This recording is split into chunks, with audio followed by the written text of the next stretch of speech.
Good morning, good afternoon. Hello to everybody who's joined us today for this very exciting virtual career talk, where we're going to hear from Mr. Francis Osize about the career opportunities within the field of robotics engineering. We're so delighted to have you, Francis. Francis is a long-standing friend and partner of the Visiola Foundation. He's been with us from the very beginning, from 2015, when we started our STEM summer camp, really came through for the foundation.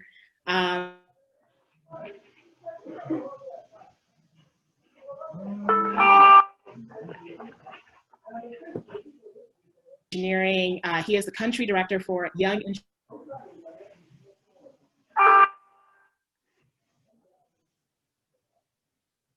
to students and all around an inspiration to anybody who's interested in advancing development, but also utilizing innovation to strengthen the educational system within Nigeria and across Africa. He is also a new dad, so we would like to extend our warmest congratulations. This is another major accomplishment in your life, and we wish you the very best, you and your family. So on that note, I would like to welcome Mr. Francis Osize and give you the floor to share your story, speak about your educational background, and also why and how you got into robotics. Thank you so much. Over to you, Francis. Good afternoon. Thank you so much, Mrs. Ladi. I appreciate the opportunity to do this. As you said, I have background in, my background is in biochemistry. I did biochemistry as my first degree, and there was a switch. A lot of things happened in between, and that's why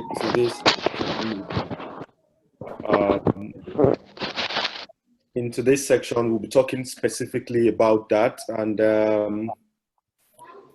of course, share my experience with educational robotics specifically, how we've been able to, what are the possibilities with robotics in education and robotics generally, and also share a bit of education innovation engagements that I've been doing lately. So for us, from my perspective, robotics in education is a part of education technology. So I am much more diverse into the education technology space this in the last 2-3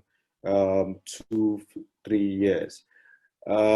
So I just decided to create a scenario where my presentation would be kind of relatable, because I am of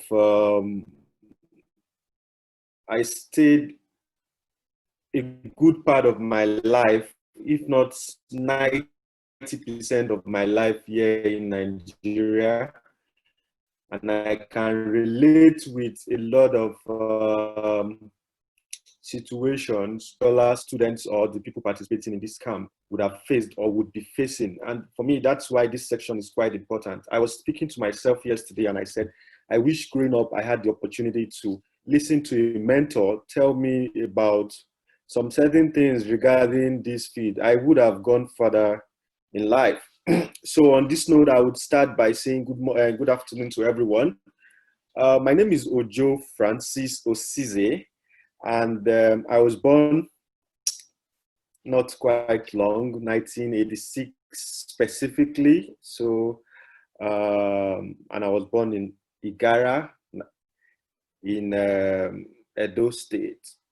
So basically, can I have my slides, or I should show them straight from here? Can I see my slides? Okay. Okay, let me enable, yeah. Yes, you can now, you can share your screen now. Okay, I can share my screen.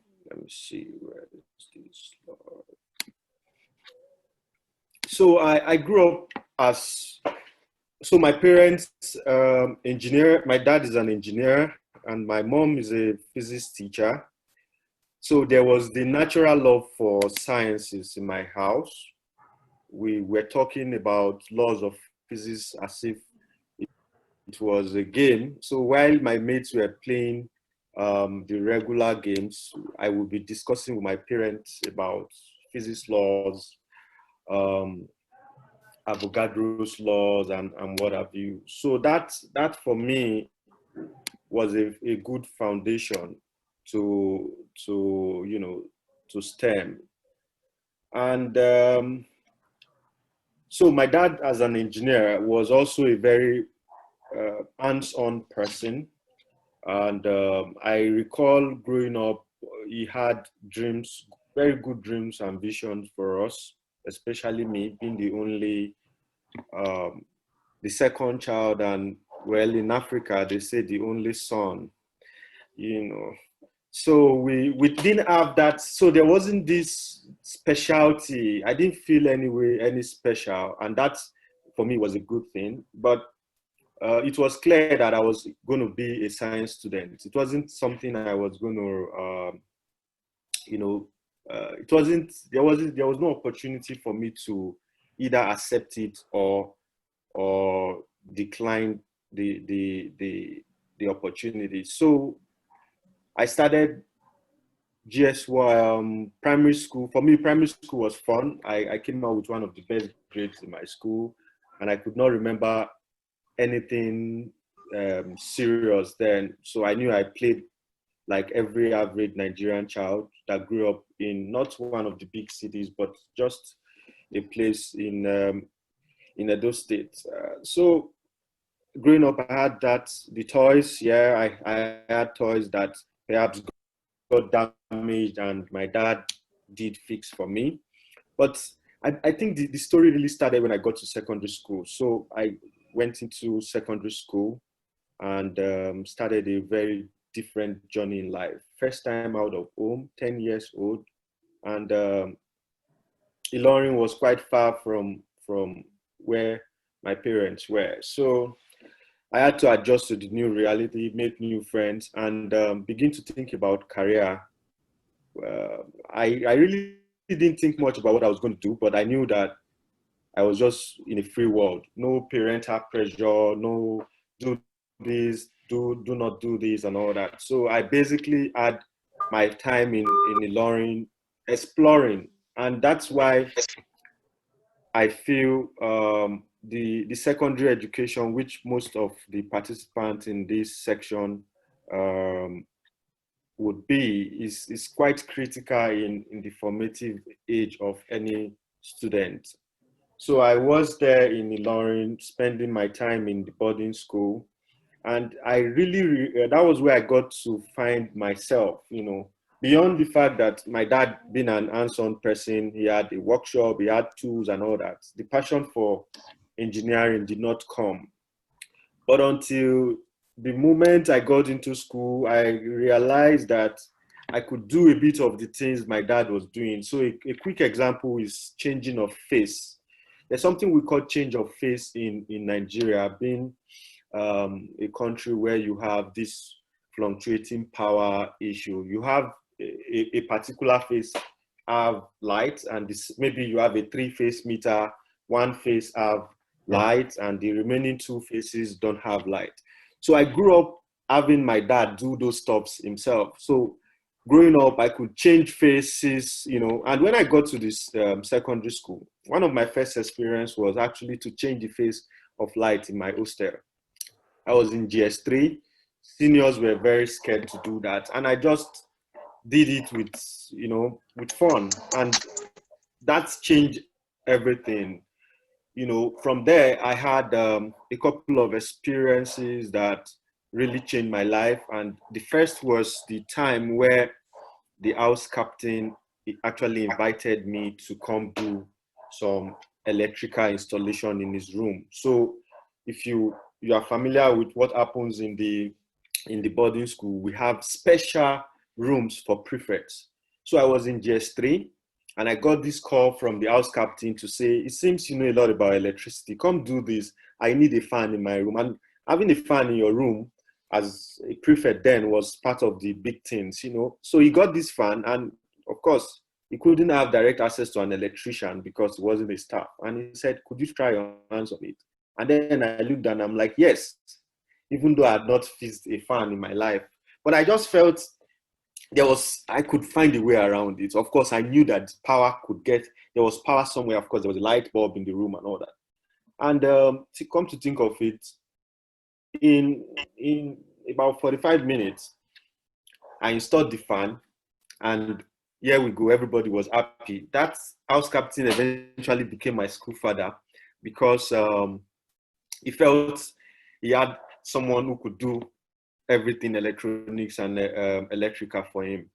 And that was how it got to a point where the lights, growing up in a federal government college, us being a student in the federal government college, there were this lack of maintenance issues. So you had a whole 4-room dormitory, no lights. Students were complaining about theft and all that. So I recall this day while we were in the assembly after the weekend inspection, and housemaster said there was need to, connect. There was need to connect electricity in all the rooms. And while I was in, I guess, SS2 then, everyone was, the housemaster actually said there was going to be an increment in the house due just to be able to sustain that cost. And there I was, friends and different people shouting, Fujo. So my name, they called me Fujo then, a combination of my names, Francis Ojo. So so Francis Ojo, Foojo, made it Fujo, like they would write as your initials in school. So everybody was screaming, Fujo is going to connect us. Fujo is going to connect us. And I'm like, ow. So eventually the housemaster called on me and said, can you connect the light? I'm like, yes, I can. So that was how we lighted up the entire hostel. They got all the accessories, the wires, the lamp holders, the screwdriver. So of course I was already familiar with a testing lamp, so I wouldn't get shocked.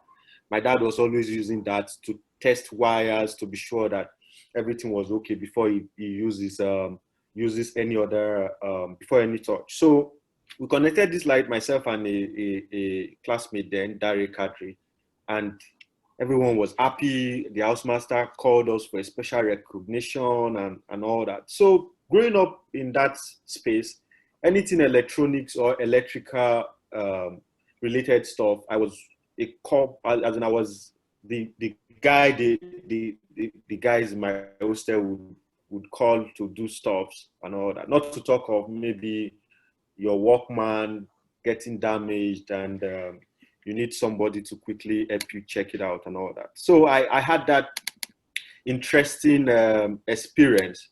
And to be honest, at that point, I made it clear to myself that I was going to study electronics engineering. That was what I wanted to do because, when you get to our career and all that. Can you see my screen, please? Yes, we can. Oh, great. So at that point, you already get to see friends talking about their career and their interests. So I basically was interested in engineering. And yeah, I got home after secondary school, of course, preparing after doing my WAEC and all that. And let me take you back a bit. So GS3, it was time to select the course, after the GSSC. I did very well in my junior WAEC, like they call it. And I didn't get the opportunity to even present art as an option. So for me, my dad was already clear, you're going to do sciences, so these are the career opportunities available for you and all that. For me, it was good because science was a unique experience. So when I got into SS and I had that opportunity to continuously explore science in a practical way. So physics was fun and I did well there.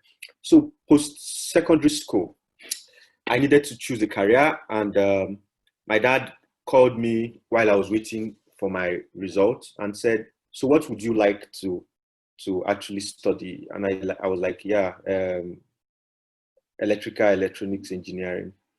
He looked at me and said, "Okay, I want to see all your grades from SS1 to SS3. Let's look through your performance in maths, in physics. You know, as an engineer, you need to be very good. You need to be best in maths and physics and all that." So we looked through and we realized that I wasn't the best in physics and maths. So I was hovering between 65, 70, and in some cases 50. But I love these courses, to be honest. I love being practical. I could calculate and all that. So my dad looked and said, "You know what? You do very well in biology and chemistry. Why not just go for medicine?" And I'm like, "Oh, fine." Initially, I didn't want to, because I felt my friend were already expecting me to go into engineering, and they were looking for, these normal friends. "Oh, Francis, you're going to do this, so we're looking forward to what you're going to be doing," and all that. So I got to that point where I became a little bit confused. I talked to my mom, and I realized that my dad actually wanted to be a medical doctor. And when he didn't get the opportunity to achieve that, he presented it to me. And for me, growing up, it wasn't a norm to argue with your dad or present your opinion. His opinion was final. So I took it, and then my jam, I had to do biology, do more of chemistry and those subjects, just to switch it over for medicine. So I already had basic science, good grades in my WAEC. So I went ahead to study medicine. And to be honest, it was a different experience. Medicine is good. I love the idea that I was going to be saving life. I also love the idea that I needed to, I felt there were things that I could do based on. So I was already reading, because at the time where I was moving from secondary school to the university, I was already surfing the internet. So I was already reading about things like biomedical engineering. I felt there were ways to, maybe just be a doctor for my dad and go back and begin to design stuff in engineering and all that. So I had that I could console myself with those kind of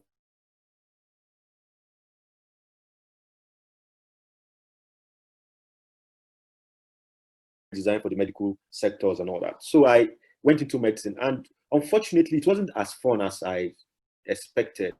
Not because it was too difficult, but I realized that in medicine, we were drawing so much. We were reading books that were too big for me, in my opinion, and I needed practical things. So basically, we're doing more of theory in my first year.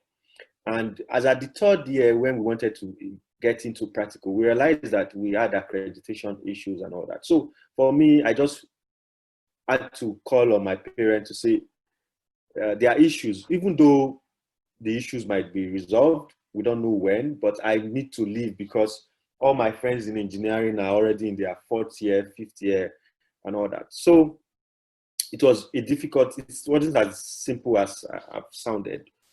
But eventually, my dad, with the support of my mom, I was able to change to biochemistry. And I started with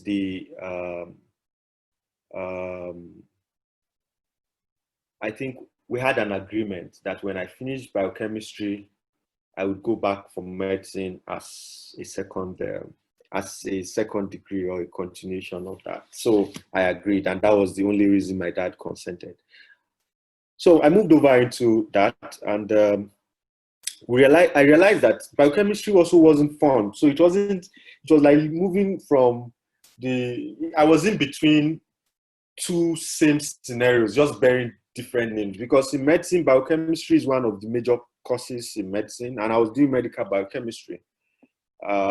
So I managed because, of course, I had just 2 more years to spend there rather than 6 years or 7 years in medicine. But then something important happened to me while I was studying biochemistry.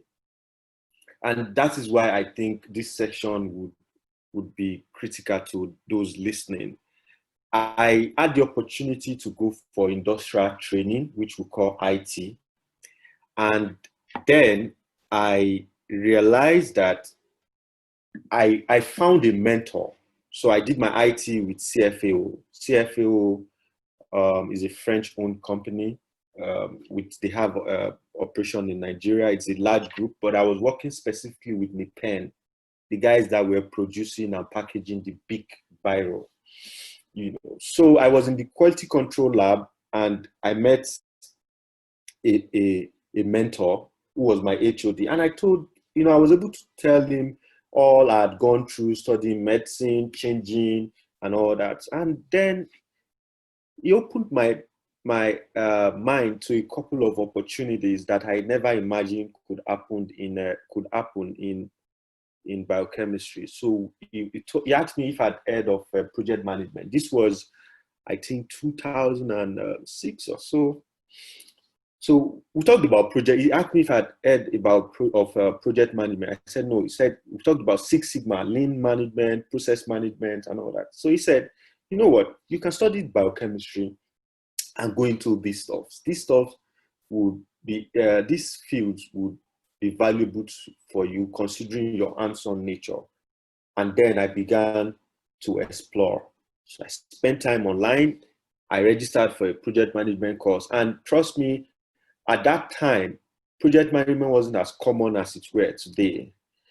So I was able to see that things happen through a step-by-step approach. So projects are initiated from start to finish, and there are certain parameter, cost, and all that. So at that point, I knew that, okay, even if I finished biochemistry, I wouldn't work in a lab or go back for medicine. And immediately I started to explore and began to check opportunities around that field. So when I went back to school, I noticed a unique perspective about the way I approach things, because I was already taking a project management course, and then my love for computer came back. So at that point, I noticed my friends always saying, you know what, there's something wrong with my laptop. Can you check it for me? There's something wrong with my game. Can you check what is happening? This is what is happening. The keypad is seizing and all that. So I just get to pull these things up, tinker around it, and get it solved. So at the time I got to my final year in the university, I was only studying biochemistry because I needed to graduate with a good grade and also get a degree. I already made a good relationship with friends in two different departments: computer science and electrical electronics engineering. I remember meeting a friend, a classmate, about 3 years ago, and he said, "Oh, Francis, you were in EE, right?" And I'm like, "No, I was in biochemistry." So a lot of guys saw me rolling with people in electrical electronics engineering. We were talking about their lectures, discussing about control systems and all that, even though I wasn't actually part of the class. So when I finished school, it was time for me to go back to my parents to, talk about whether to go back to medicine and all that. But at the time I finished school before NYC, my dad actually called me and said, "You know what, it seems this medicine thing is not what you're going to do. So it's like you have passion for technology and all that. Maybe I should just allow you follow your dream." For me, that was the best ever, until that time, that was the best ever conversation I had with my dad. And I became free. It was time for me to explore the next step. So graduating from school, the first thing I did was to go for a certification in IT, because, and that's why, again, STEM is important. consider the switch from from engineering, medicine, biochemistry, and down IT. This all were possible because each of the courses I learned in school was relevant across these fields. So at the time where I started my training with TTC Mobile, I was basically doing courses on networking. So because of my love for electrical electronics engineering, I went into networking in computing, not even programming or robotics at that time. So immediately I got into the training. I was one of the best guys there, and afterwards I got a job immediately. I think that was the first job I applied for in my life, and I got that job instantly because I could show I had already done some certifications, international certifications in networking, Cisco certifications at that time, and I was young and really ready to focus on just developing myself. So I got the IT network support job, and it was a sales and it was an education technology company, but they were focused mainly on sales and support. So when I got the job, we're supporting schools, supporting education institutions to deploy IT solutions. And that was where I realized that there was need to find a different approach towards teaching. So I had already supported schools with setting up digital smart boards, for instance. And then I realized that there could be much more better means to make learning fun and better for the students. And that was where the interest for robotics education came in. So I started exploring what was happening around the need to use robots to teach students concepts of maths and science. The basic thing was, how can we use a practical method to teach students? Because I felt that if I had that opportunity as a young student, I would do much more better in most of the hands-on activities I was doing. So I had explored the whole concept of design, or the electrical electronics concept. I now needed to understand how I could program and be able to use these basic programming concepts to teach lessons in class. And interestingly, when I went to the internet to check for opportunities around this was in 2011. There was no brand doing this in Nigeria at that time. I recall telling someone that, as at the time we started robotics education, most of the schools in Nigeria were not looking at that offer, except the fact that in 2009, I had to now, no, 2011, that same year, while I was checking for these opportunities, I now got to know about Lego Nigeria. So Lego Nigeria was the anchor point for the World Robotic Olympiad in Nigeria. So I volunteered and joined the team to train students in different schools as the representative in Rivers State. And that was where I also had time to train myself and develop more knowledge in education robotics. So World Robotic Olympiad, I needed to coach students to also prepare them for this. At that time, I was hovering between whether to leave my job or to start to learn about education robotics, because there were times I had to leave work as an IT support person, or maybe eventually I was already the business development manager in the company then, but I was sneaking out of work to do mentorship for young students and to coach them in educational robotics based on materials from Lego. So I spent time doing this, and at some point I called my friend and I'm like, I like what I'm doing. I don't have any opportunity. I don't know if it's going to pay me well or not, but I want to explore more. And when the right opportunity came, I got to know about young engineers, and I had to present the opportunities around the education, robotics, and the gamification in education to the founders of Young Engineers. And from there, we began to explore how to set up operations in Nigeria. Cut the long story short, I joined Young Engineers in 2012 as the country director. I was totally naive. I didn't know what I was going to face in it, but I had the confidence because I felt there was a need, there was a problem we're going to solve, and schools were going to buy into what we're doing and all that. So we started Young Engineers first in Africa. And I also got why I was super interested in joining Young Engineers was that the founder of the company was just a year older than me. And he also had this company running in, at that time, 7 countries. So I felt it wasn't like I was too young. I could just begin to push this and drive this in Nigeria. And he became a friend. Amir Assor is the founder of Young Engineers globally. He's an Israeli. And he became a friend, and we started to look at things differently. So beyond being a friend, he mentored me in starting the company here in Nigeria, being the first in Africa.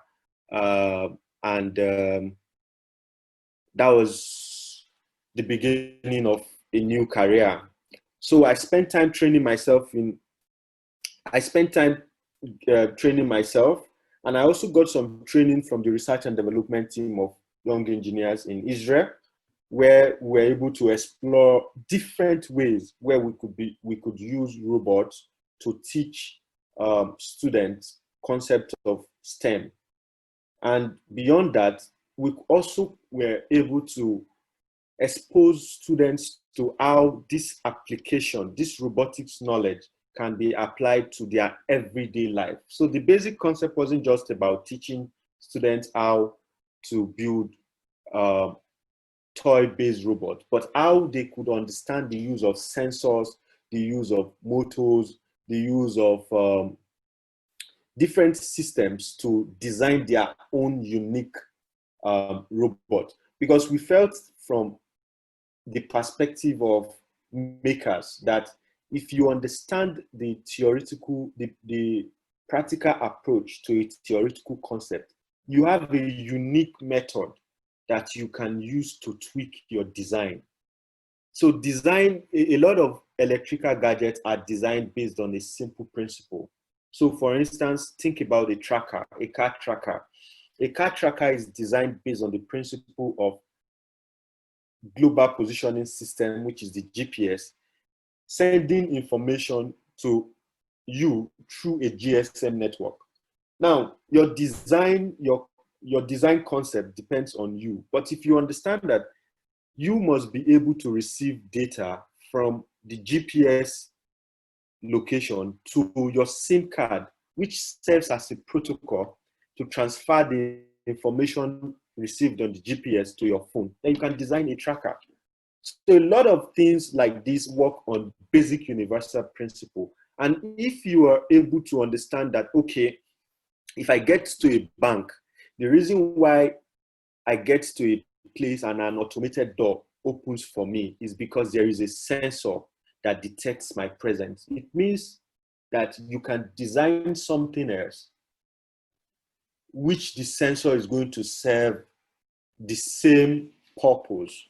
So that was where we started the idea of building children into not just becoming, or students into not just becoming learners, but also makers who understand concepts from start to finish and are able to build their own original ideas. A lot of these things we've done for over 2,800 students across Lagos, Port Harcourt, Abuja, Onitsha, and several other cities, Enugu, just to engage students in STEM education and to develop their knowledge in robotics education, how they can use Arduino boards and Lego robotics materials to design their own original concept because they understand the theoretical application to that.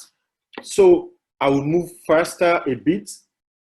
I would go into what happened while I managed young engineers. I started with a team of about 7 people. Now we have 3 franchisees in Nigeria. We have over 20 staff working with different franchisees, including our brand. And something happened at the point I needed to advance my career. And then I said, now that there is, yeah. So, sorry to interrupt. Can you please put your slides into presentation mode? Full screen. Okay. Thank you. Yeah. Can you see that now? Good, good. So at the point where I got, at a point, I think 2015, I basically needed to now decide a postgraduate because, of course, with basic degree in biochemistry, yes, certifications in robotics, certifications in IT, I found myself in the education space. I needed to work more with teachers, to learn a little bit about pedagogical designs and all that. So it took me a long time, even after being in the space, because I felt that I could not find a balance between the present and the future. So I didn't just want to go for a master's in education, neither did I want to go for something different. So I went straight for a master's in smart education technology.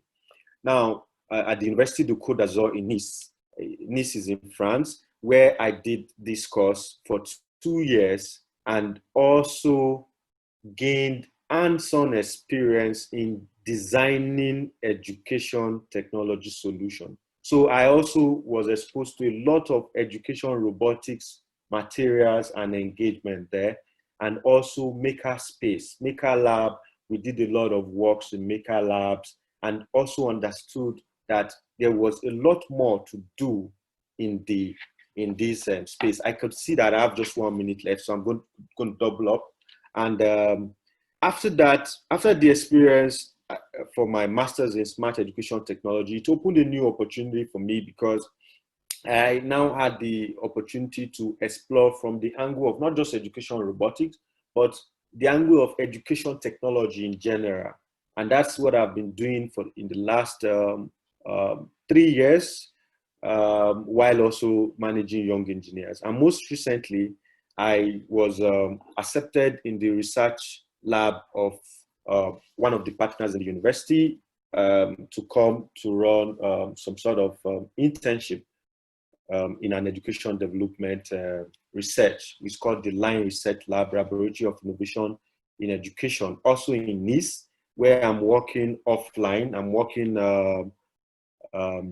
working from home, but a lot of research is taking place there, where we're trying to see how we can find new ways to develop learning analytics using education robotics materials. So how can we have sensors in our classroom and be able to predict students' learning outcomes? So those are part of the things we're doing, and that's, for me, summarizes my career in the last 11 years.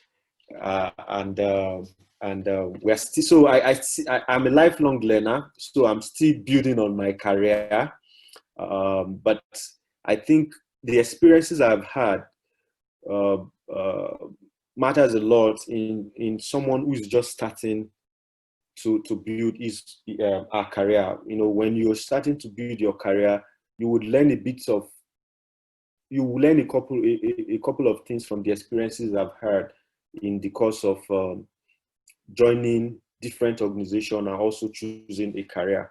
So I think that's basically all for now, and we can talk about the questions. Or should I continue with my slide? I have some things to tell you about the reasons why you need to. Some of the features in my slides are not showing here. We can give you an additional 10 minutes. Will that work? Okay, that works. So now, one of my goal is to conclude my research at the at LINE, the Laboratory for Innovation in Education, and possibly proceed for a PhD. I should have started that this year, but of course, because of the pandemic and some other stuff, I'm putting that project on hold because a PhD is a project itself. It takes a lot of time, and I'm also building my family, so I'm considering the need for that maybe in another 2 years. Now, for the student listening, you might be wondering why STEM? Why should I choose STEM? Is it necessary for me to go for a STEM career? One of the things I have noticed is that there is, if you listen to the story or my own story, you will find out that I was able to switch from different courses within a space. So imagine that I read law. It was if eventually I needed to leave law into something else, it's likely going to be difficult for me to adjust to a new career or possibly start all over again. But because the science field or the STEM field gives you some basic knowledge, which is relevant in almost all industries. So come to think about it. Critical thinking is important, whether you read biochemistry or you read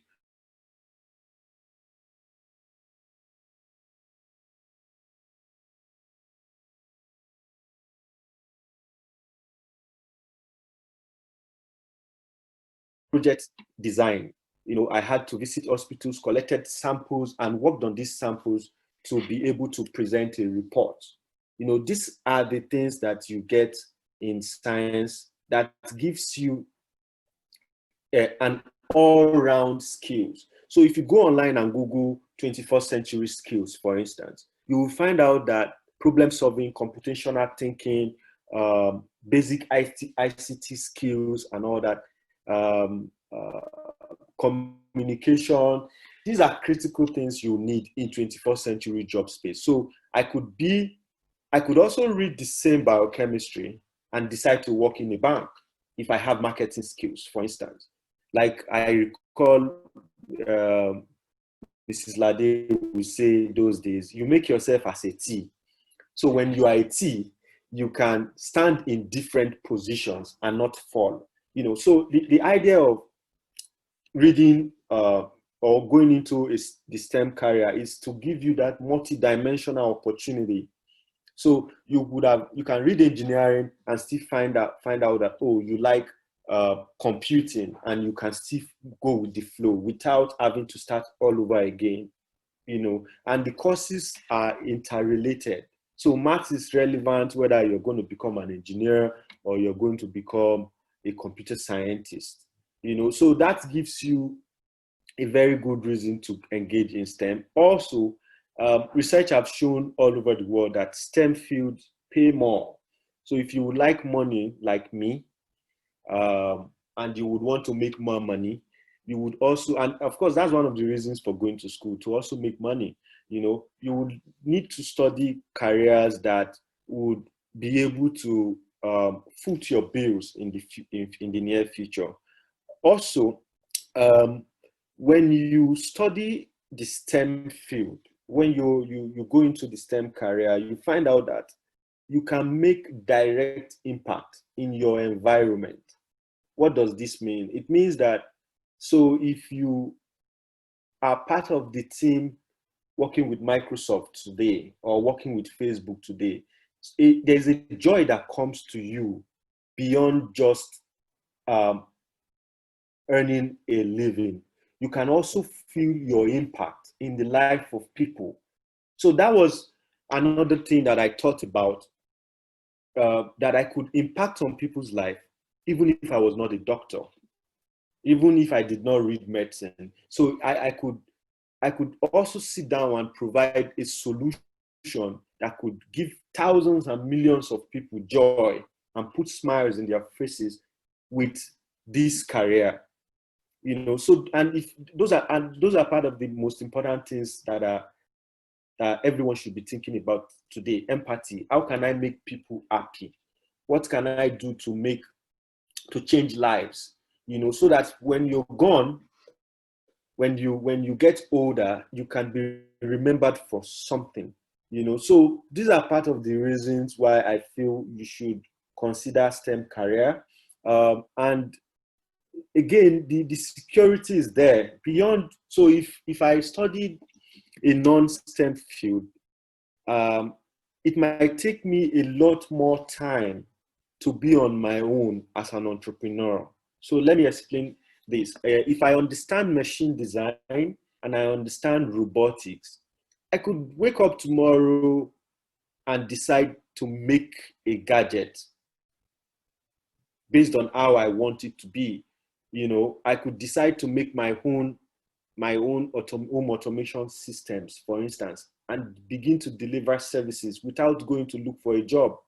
Because considering the job, the unemployment rate in Nigeria now, you also must be thinking that there should be a plan B. If I don't get a job, can I create one? Now, if you understand machine design, robotics engineering, and all that, and STEM fields in general, you will realize that you can open your own small space and begin to create something. So we have a lot of young people who studied engineering, both male and female, that have gone into things like home automation systems, gone into things like CCTVs and all that. When you look at how this component works, you'll be amazed by the little components, little pieces of gadgets that you need to make this system work together. So I want to talk about the do's and don'ts, and then I'll wrap up this section and wait for your answers. You can notice that I talked about parental influence.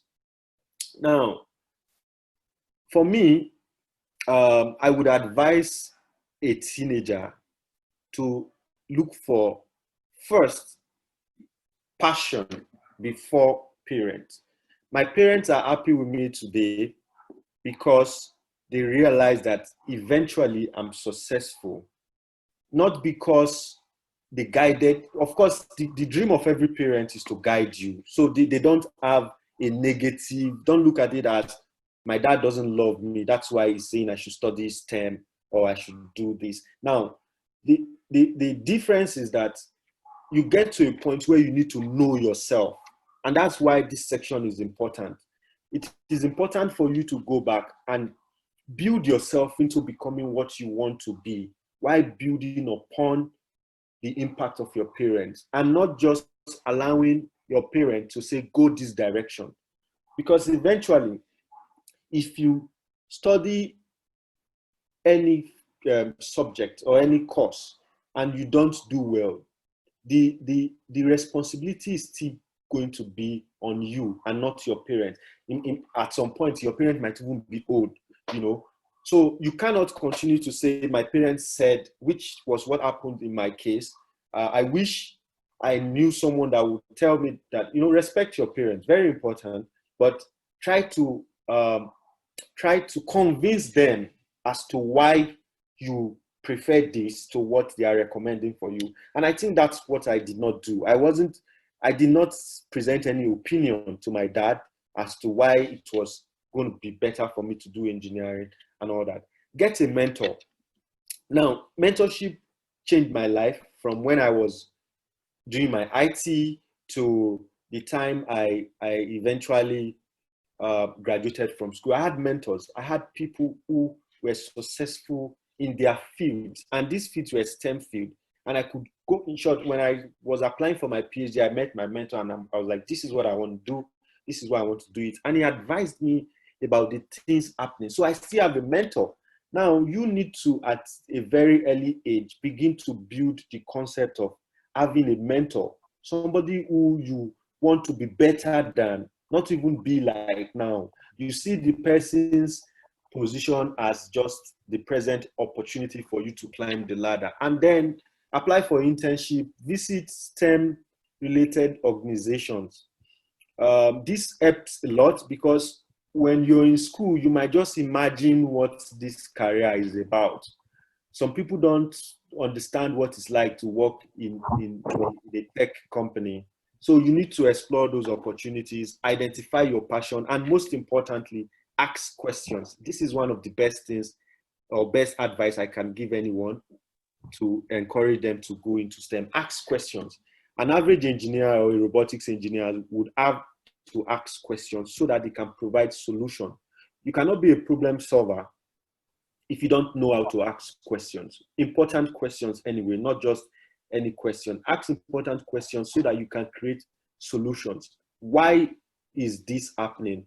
Why can we not do this? Why can't we create an additional solution? It is the whys that bring about creativity. These whys bring about innovation, and these whys would help you solve problems. Thank you so much for your time.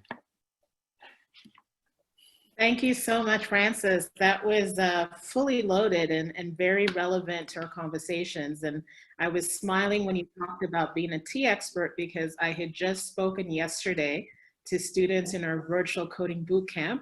So they're learning how to code. And one of the things I said to them yesterday was, you have to become a tea expert. So it's very interesting that you brought it up today. So before I hand it over to Jane or Emmanuel to facilitate the questions, I want to start out with a question based on the first point that you have on this slide about parental influence. Being a guy, I think you have certain privileges that girls may not feel that they have. And for some of them, there's a lot of pressure from their parents to pursue certain degrees, careers, to be a certain way, you know, to fill cultural or religious expectations. So I think that they experience a different set of pressures, and maybe not everybody feels that they are as confident to be able to challenge, push back, or even know how to. So can you give some some practical advice on some of the things that they can do to really engage if they do have this undue parental pressure? Great. So if the slide says limit parental influence, of course, and then I followed up with self-awareness. Now, self-awareness is critical, whether you are a male or a female. If you don't know yourself, you would be pushed into becoming someone else. And the way I would advise every girl child is begin to understand that you are not different. So nobody should, no, you shouldn't. That's why, again, I think one of the basic things is there's a connectivity between all these factors that I've raised. So somebody comes and tells you, you know what, you should not study engineering. Ask questions. Why? And to be honest, if you know yourself, you would know that the reason the person is going to give you will not be a factor to consider. So imagine you meeting someone, or a parent, or a mentor, or your guardian, and you're like, I want to choose my career. You know yourself, right? Talking about self-awareness. I want to choose my career, and I want to study robotics engineering. And then your guardian or your parent looks at you and says, Aisha, you cannot study robotics engineering. You would study engineering is for, no, you cannot study robotic engineering. Let's start from there. Aisha should ask, why? That's where the ask question comes. If you don't ask, okay, uncle, why? Daddy, why can't I study it? Apparently, he hasn't even studied it before. So this is the difference. For me, I think I had that my dad was the first mentor I ever had. And when somebody who studied engineering, production engineering for that matter, comes to you and says, you cannot study engineering, go for medicine, I felt, oh, perhaps there was something he wasn't seeing. But if I had asked him, why? Or if I knew myself already, I wouldn't be tossed away. So this is important for the STEM girls or for the teenage girls. First of all, find yourself, identify who you are. And in identifying who you are, you should be able to find your passion. Knowing the opportunities are around this field. When somebody comes with a no, you should be prepared to ask, why should I not do this? What if I don't get a job in law? What if I don't get money to cater for you when you are old? What if I don't do this? And the person sits and says, are you sure this other one you want to go to, you are going to be successful at it? If you are confident. So that's where confidence comes in. So as a teenage girl building your career, you should be confident. You may not know where you are going to, but know where you are not going to. That's critical, because at a very early stage in our lives, we don't know where we're going to. At 10, at 13, you just know that there is a future. You might not know, there's no clarity, but know where you are not going to. And when you know where you are not going to, you begin to limit your options.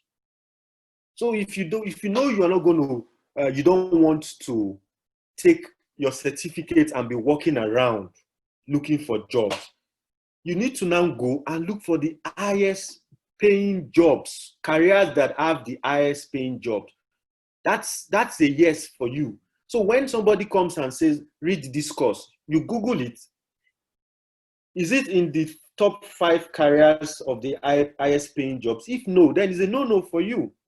So you shouldn't be tossed around, and you should know what you want by also limiting what you don't want. So run away from what you don't want. You don't want to be the woman who is just going to sit at home and not making an impact in the environment.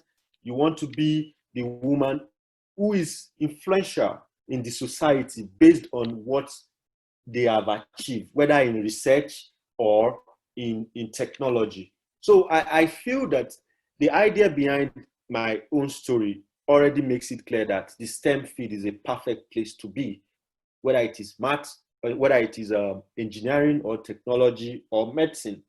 But again, going into this field, please look for your passion. So the STEM field is massive.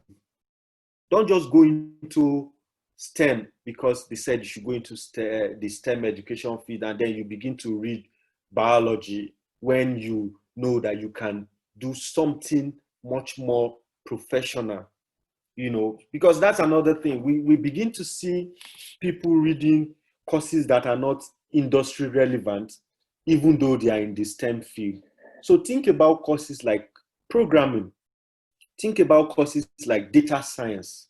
These are courses that are becoming relevant for our future, irrespective of the field you find yourself. Think about robotics, because time would come where robots would be controlling our everyday lives and taking our jobs. So rather than a robot take your job, why not be the ones that would build these robots that would help take other people's jobs? Fantastic. And on that note, Emmanuel or Jane, you can start to facilitate the questions from the students. Thank you. Thank you so much, Mr. Francis, for sharing your story. Now to the questions. We have questions from Maureen, Abiodun, Cynthia, Blessing, and Uchechi. So I'll start with Abiodun. Abiodun, please, if you are online, unmute your mic and then go ahead and ask your question.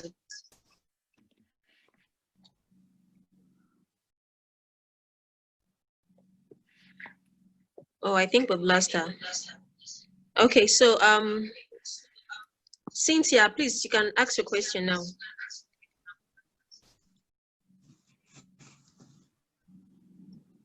Hello, Cynthia. What inspired you to start EdCon, and what is it all about? Please always introduce yourself. State your name, your first name, your age, and then ask your question. Thank you. My name is Uzoigwe Blessing. I'm 17. What inspired you to start EdCon and what is it all about?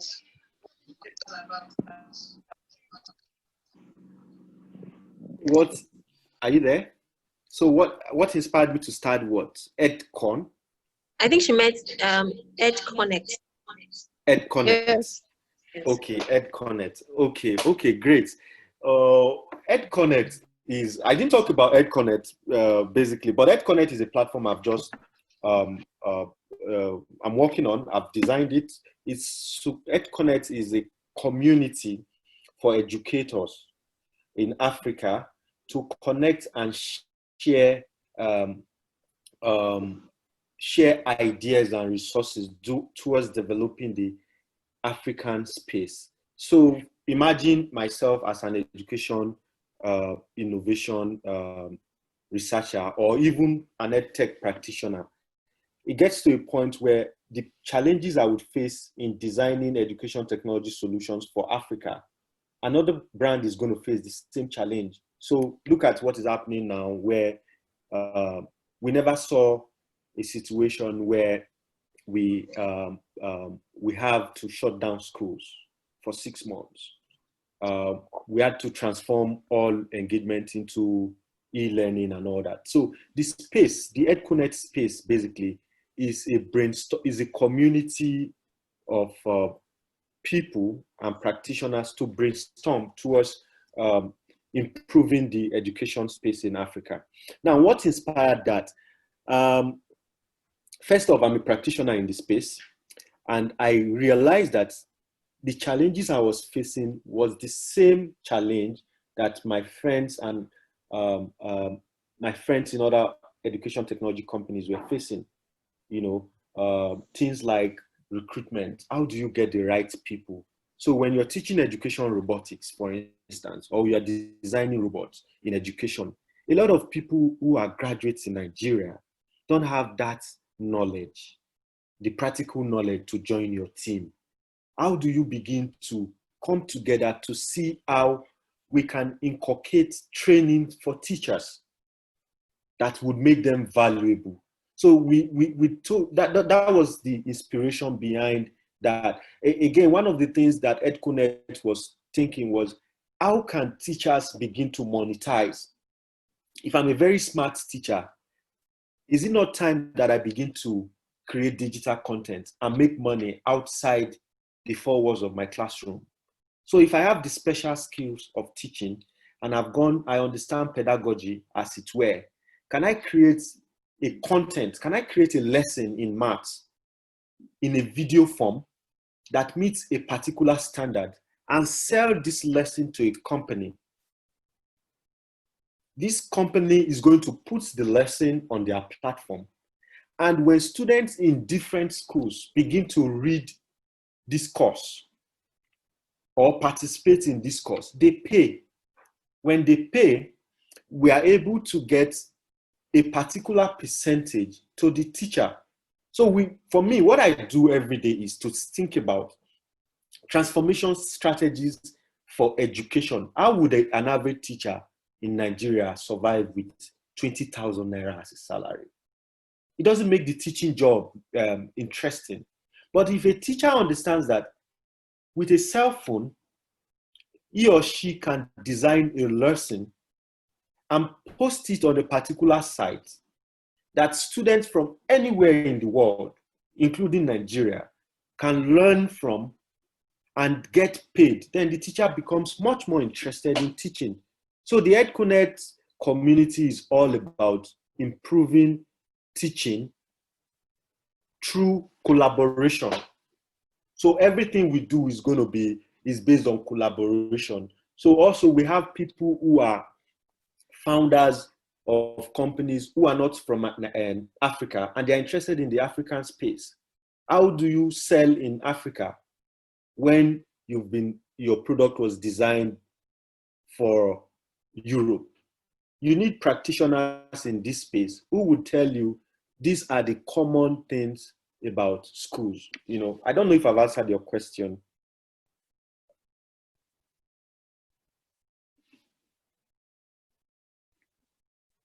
Cynthia. Yes, sir, you have. Thank you so Okay. much. All right. Thank you so much, sir. Onye, please go ahead and ask your question. Tell us your name and your age. Good afternoon, everyone. I'm Onyinyechi. I'm 17 years old. So my question is,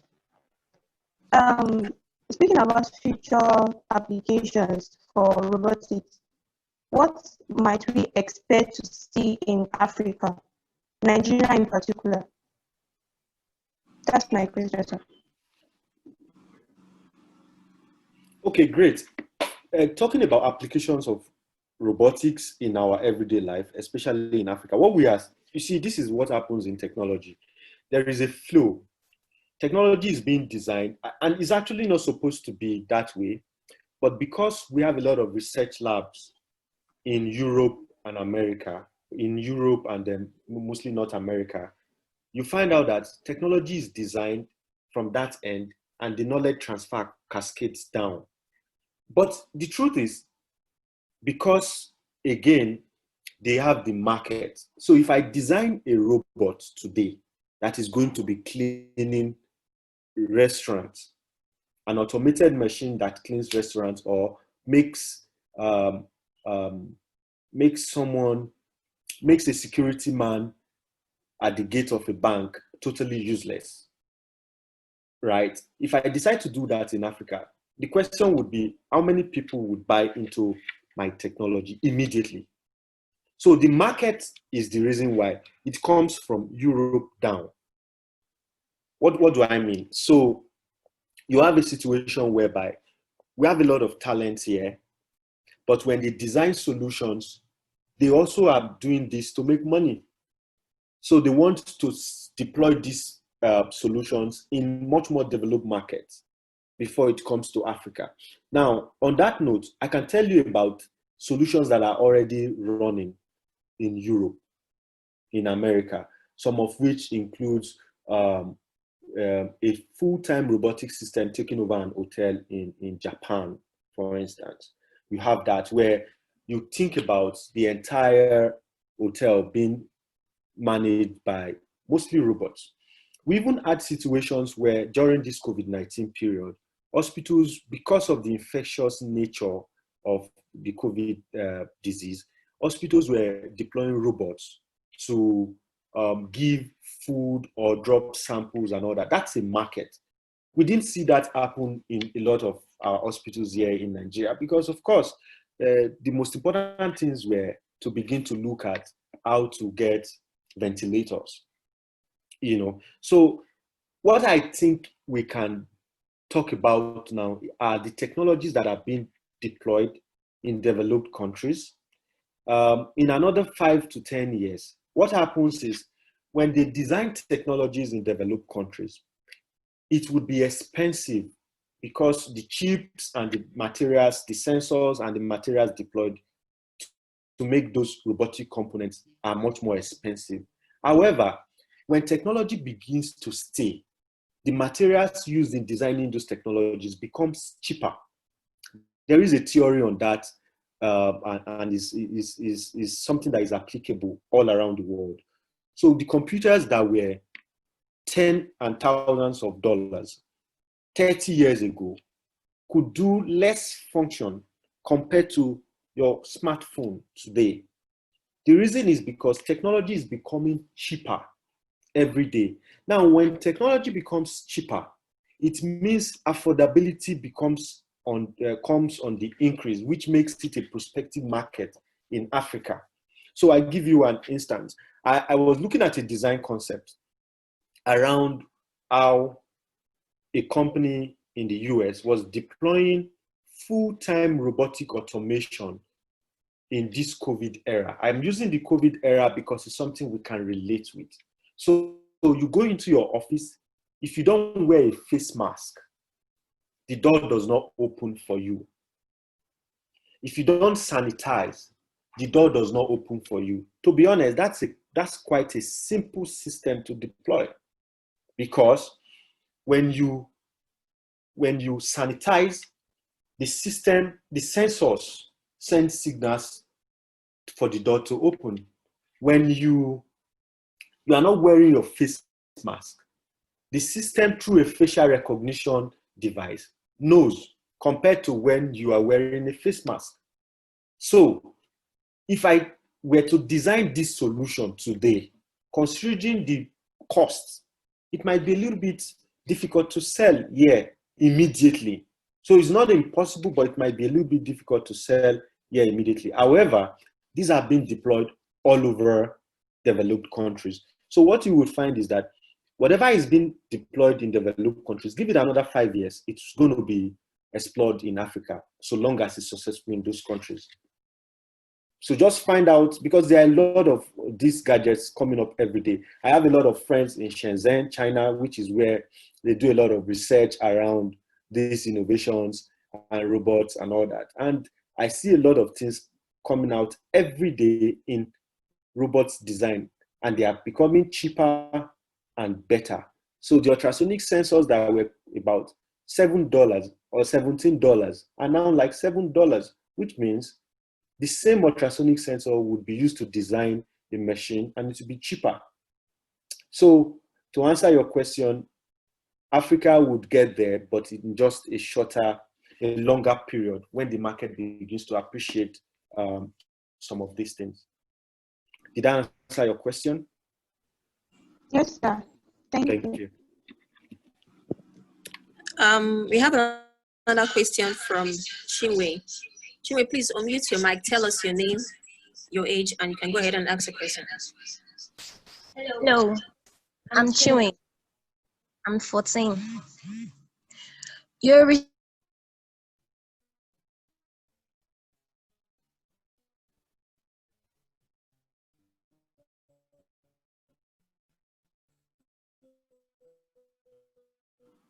Hello, Chinwe. Are you there?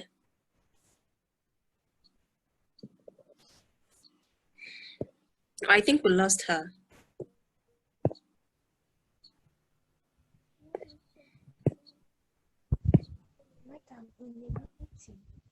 Hello, Chinwe, can you hear us?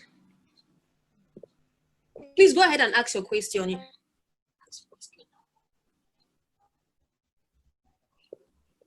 So she can send. Oh, I think we lost her.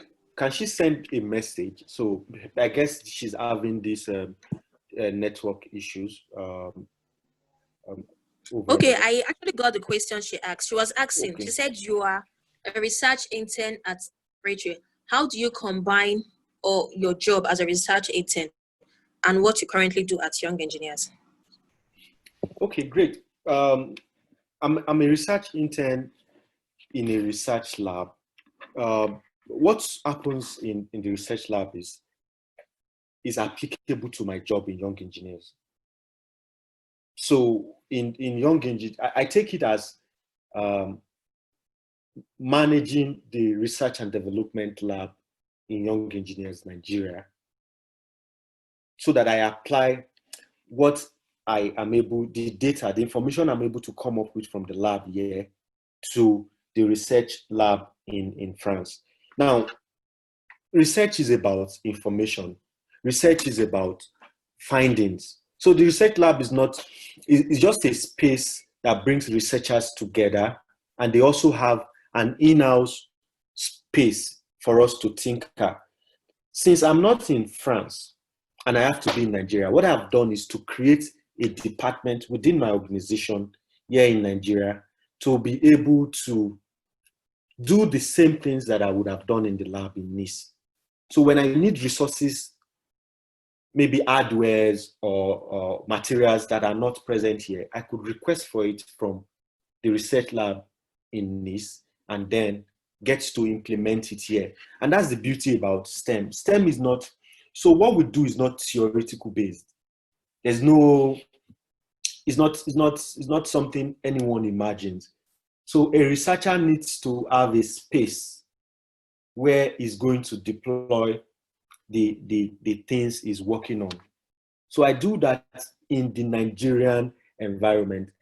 Once my colleagues over there are able to test the same hypothesis. So if I can say, so for instance, let me go a little bit practical. The idea is we're having a Skype meeting, right? A Zoom meeting right now. Can I possibly say that with sensors attached to different parts of your location, I can predict whether you understand the lesson or not? So it means that the same sensors can be put in a lab or in a classroom here in Nigeria to test data which will be used to report the research analysis. So the idea is improve education using learning analytics, but basically offline learning analytics. What you find in most of the open learning system, the one we call MOOCs, is that they have learning analytics software that analyzes the learner's participation in a class. But can we take that from software into hardware? That's exactly what we're doing. And it seems it's relatable to robotics, because you would have sensors that would send you feedback to the teacher, and this teacher automatically analyzes this data to be able to come up with a predictable outcome or projection. So to answer that question again, I run young engineers simultaneously with my research. And I have a department within the space here that helps me to implement the things that I'm researching on. Does that answer the question? Yes. Thank you. I have another question. Go ahead, please. Shouldn't we be developing our own technology and robots instead of just taking what is being developed overseas? Okay, that's a good question. But this is my own approach to that question. There's something called, there's no need to reinvent the wheel. I don't think that we advocate for taking everything given to us hook, line, and sinker from developed countries. No, that's not what we're advocating for. What we are saying is there is a process. The process is the same. You cannot change the ways robots communicate, for instance. So you are going to send signals. You are going to have sensors. You are going to have, if it's going to move, you are going to have motors. You can't change that. Those were not designed. Those are not things that we are taking in. Now, what you find out is that you can personalize, and that's why innovation comes. Innovation is a situation where you'll be given a phone to work in a particular way. Can you make it your own way by either improving or changing something? So the idea is not to take robotics hardwares, as it were. We don't manufacture most of those things here in Nigeria. And as such, for instance, if I need sensors, I can't get an ultrasonic sensor that is made in Nigeria, at least for now. I have to buy. But what I do with my sensor is personalized to me. And again, that's the beauty of STEM. You have the knowledge. There are places where there's something we call open system. Open system is a situation whereby I have designed something and I've put it open to the world to either improve or make it in their own way so that they don't need to start all over again. So we have a lot of open systems in robotics that would guide you through the process. But that does not mean that you cannot personalize whatever you're designing to meet your own market. But for the raw materials that you would use, the electronic components, they are not made here. So we have no option than to buy from wherever they are made. So even computers, the processors you have in computers, a lot of them are made from just one company. you know, the Intel processor, the NVIDIA processor and all that. They work in several other devices. So I don't think your question is, I think your question is, it would be, can we personalize? Yes, we can. We should. We can. There's something called reverse engineering. I can take this phone, open it up, see everything and how it was made, and use the concepts to make mine. So reverse engineering works also as an approach to innovation. Does that answer your question? Yes, you have. Thank you. Thank you. Thank you. I think we have a question from Cynthia from the chat box. So she's asking, please, can robotics be classified under electronic engineering or mechanical engineering? Okay, that's a good question. Can robotics be classified under mechanical engineering or electrical engineering? Honestly, it's a combination of both. So there's something called there's something called and it's a combination of both plus others. So you cannot design a robot without talking about electronics engineering. And some robotics models use mechanical engineering approach. I will go a little bit, I'll be practical now so that you can understand my perspective.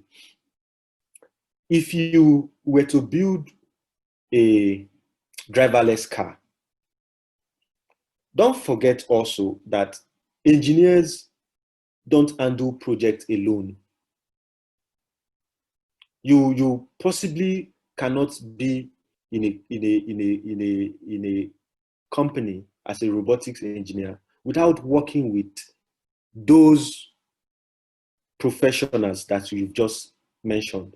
Or you would likely be an electronics engineer that have built a lot of programming knowledge and have gone into robotics.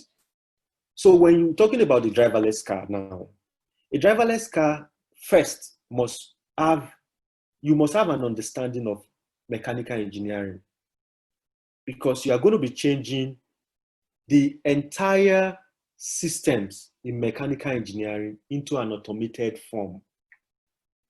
So normally in your manual to automated transmission system, you have gears changing by itself. But in robotics engineering or in a smart car, it's taken into another level where you don't even have to do all that. But you need to understand the initial step of how gears are changing for you to be able to apply it in a robotics form. So another thing, let me explain how that works also. I have a driverless car. Normally, if I'm driving an automated transmission for those who do not understand what that means is the cars where you don't need to turn your gears to gear 1 or gear 2 or gear 3. That's automated, that's manual transmission. Manual transmission is the one you have to use your hand to change the gears.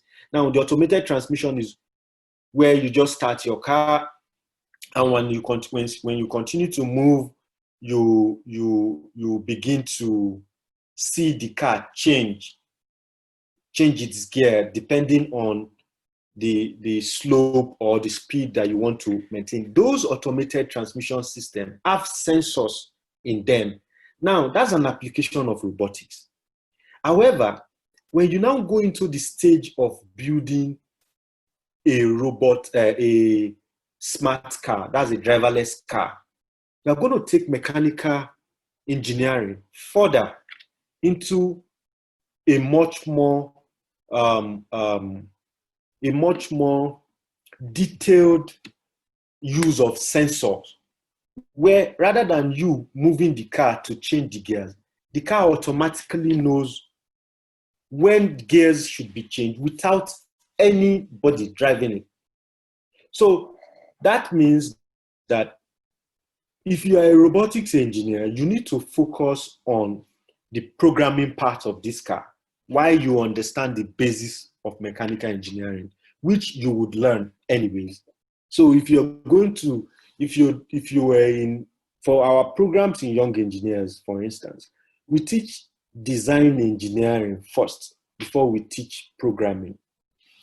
Before you program your robot, you cannot program what is not designed. So you need to know how to design, then you now understand the concept of programming. The same thing works in robotics in real life. You see that you are working with designers and mechanical engineers who initiate a process, and then you come in as a robotic engineer to automate the entire process that they have done, or you work together in the design process. So you need the basic knowledge, and that's why a lot of times up until year 3 in engineering school, you will be learning the same thing, the things that electrical electronics engineers would learn, the things that mechanical engineers will learn, and the things that robotics engineers would learn would be the same in the first 3 years of your university. So it means that you can decide to go into any of these fields to start with, because I'm not sure that robotics engineering as a course is common in our schools, in our universities, if that is one of the reasons why you're asking. So you can choose to go into control engineering, you can choose to go into systems engineering, you could choose to go into electrical engineering, electronics, or computer engineering before you specialize in robotics, if you don't have the opportunity to start robotics engineering from your year 1 in the university. Does that answer the question? Yes, it does. Thank you very much. You're welcome. Thank you. And also, Francis, I think the word you were trying to remember is mechatronics. Mechatronics, yeah. Mechatronics is also a combination of electrical engineering and mechanical engineering. You know, that's thank you so much for reminding me. So that's another field that you want to consider also. Mechatronics could be a stepping, an initial step. Again, these courses, I don't know of any Nigerian university that teaches mechatronics.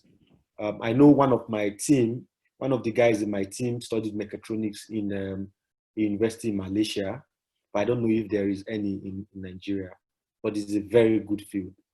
And what you also have that replaces that in some schools is production engineering. Production engineering is something related to mechanical engineering and a little bit of electrical engineering in Nigerian schools. Okay, so we're gonna try to wrap up in the next 5 minutes. I think we have a couple of questions remaining. So Jane, let's just go through this quickly and then. Yes, we have a question from Uchechi. She's not available to ask the question herself, probably due to network. So I'm going to be asking the question on her behalf. So she's asking, what does the future hold for people aspiring to get into robotics in Nigeria, especially in the field of medical robotics? Yes, you see, the concept of robotics in general, there are a lot of opportunities there. In short, medical robotics is something that we've seen grow over the years. You know for a fact that there is need for much more investment in medicine, in the medical sector in Nigeria, not just in Nigeria, but in Africa. But one thing I know is that there would be huge opportunities because, so there is going to be a huge market for robotics or robotics gadgets in the medical space for 2 main reasons. One, the medical line needs a lot of research and development, which means that most of the technologies being adopted in that space have been there for a long time. especially in our space in Nigeria and in Africa. You still see gadgets that were designed 50 years ago in the temperature of human without having to go through any serious stuff. I can take blood pressure. I can take, recently I got a device that allows me to be able to take basic readings of an elderly person who is not in my location. And that is something that you can even design. So you don't need, for me, there are certain innovations that come from the minds of young people that don't need, you can take innovation abroad for design. All you need to do is to work on the concept. So why not sit today and look at, if you're so interested in the medical space, look at what they are doing that has been age-long, that you can totally automate. All you need to do is to understand how robot works. So can we sit down and say, this is what causes, if I can protect people from cancer by this method. Now, how do I make it automated? That's all. Because you see, robotics is not really about starting afresh. It's about improving what already exists using an automated systems. So the robot door or the robot systems are not new inventions. They are just automations. You know, when before you would open a door with your hand and the door can now observe you, the door becomes smart. But there was a door before. So look at what exists in that space and begin to think of how you can provide solutions. Well, for surgical operations being taken over by robots, I don't see that coming in another 5 years based on traditional reasons. Even people don't like surgery normally, but you can have some other innovations come in that are much more simpler and direct.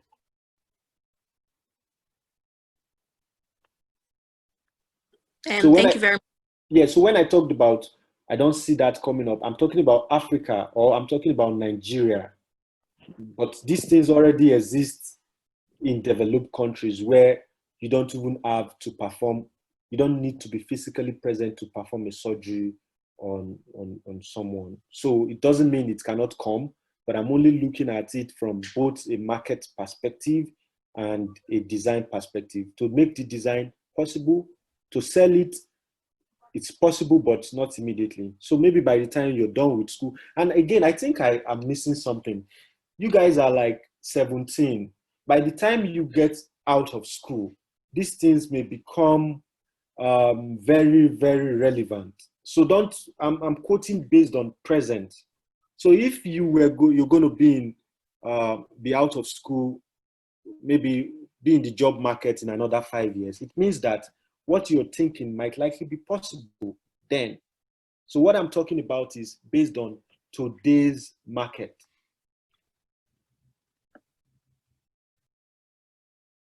Does that answer your question?